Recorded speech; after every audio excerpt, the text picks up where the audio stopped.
राधे राधे। कैसे हैं आप सब। आज हम गणगौर व्रत कथा का श्रवण करेंगे। शंकर भगवान की जय, पार्वती मैया की जय। एक समय की बात है, भगवान शंकर माता पार्वती जी एवं नारद जी के साथ भ्रमण हेतु चल दिए। वे चलते चलते चैत्र शुक्ल तृतीया को एक गांव में पहुंचे। उनका आगमन सुनकर ग्राम की निर्धन स्त्रियां उनके स्वागत के लिए थालियों में हल्दी एवं अक्षत लेकर पूजन हेतु तुरंत पहुंच गई। पार्वती जी ने उनके पूजा भाव को समझकर सारा सुहाग रस उन पर छिड़क दिया। वह अटल सुहाग प्राप्त कर लौटी।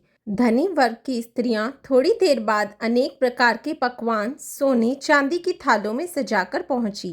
इन स्त्रियों को देखकर भगवान शंकर ने माता पार्वती से कहा, तुमने सारा सुहाग रस तो निर्धन वर्ग की स्त्रियों को ही दे दिया, अब इन्हें क्या दोगी।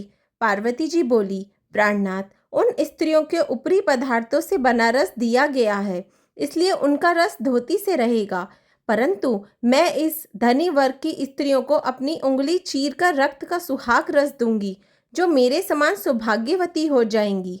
जब इन स्त्रियों ने पूजन समाप्त कर लिया, तब पार्वती जी ने अपनी उंगली चीर कर उस रक्त को उनके ऊपर छिड़क दिया। जिस पर जैसे छींटे पड़े, उसने वैसा ही सुहाग पा लिया। इसके बाद पार्वती जी अपने पति भगवान शंकर से आज्ञा लेकर नदी में स्नान करने चली गई। स्नान करने के पश्चात बालू की शिवजी मूर्ति बनाकर पूजन किया, भोग लगाया तथा प्रदक्षिणा करके 2 कणों का प्रसाद खाकर मस्तक पर टीका लगाया।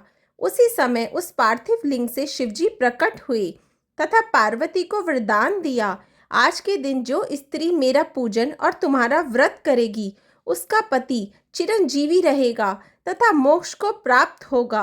भगवान शिव यह वरदान देकर अंतर्धान हो गए। इतना सब करते करते पार्वती जी को काफी समय लग गया।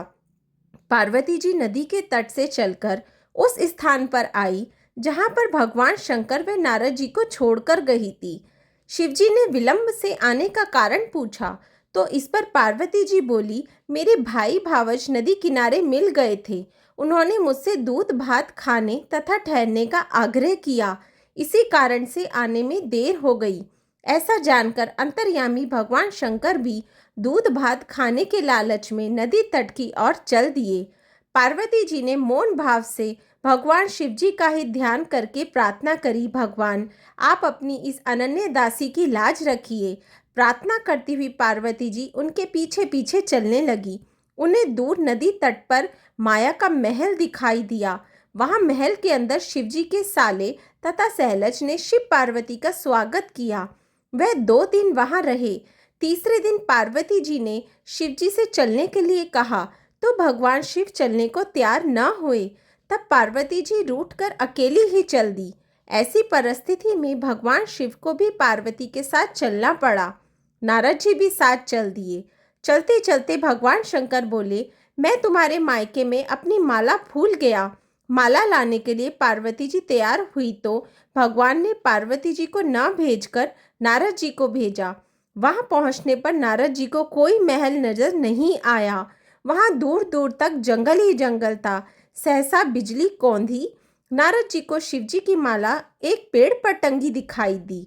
नारद जी ने माला उतारी और शिवजी के पास पहुंचकर यात्रा कर कष्ट बताने लगे। शिवजी हंसकर कहने लगे, यह सब पार्वती की ही लीला है। इस पर पार्वती जी बोली, मैं किस योग्य हूँ, यह सब तो आप ही की कृपा है। ऐसा जानकर महर्षि नारद जी ने माता पार्वती तथा उनके पतिव्रत प्रभाव से उत्पन्न घटना की मुक्त कंठ से प्रशंसा की। गणगौर व्रत कथा समाप्त हुई। राधे राधे।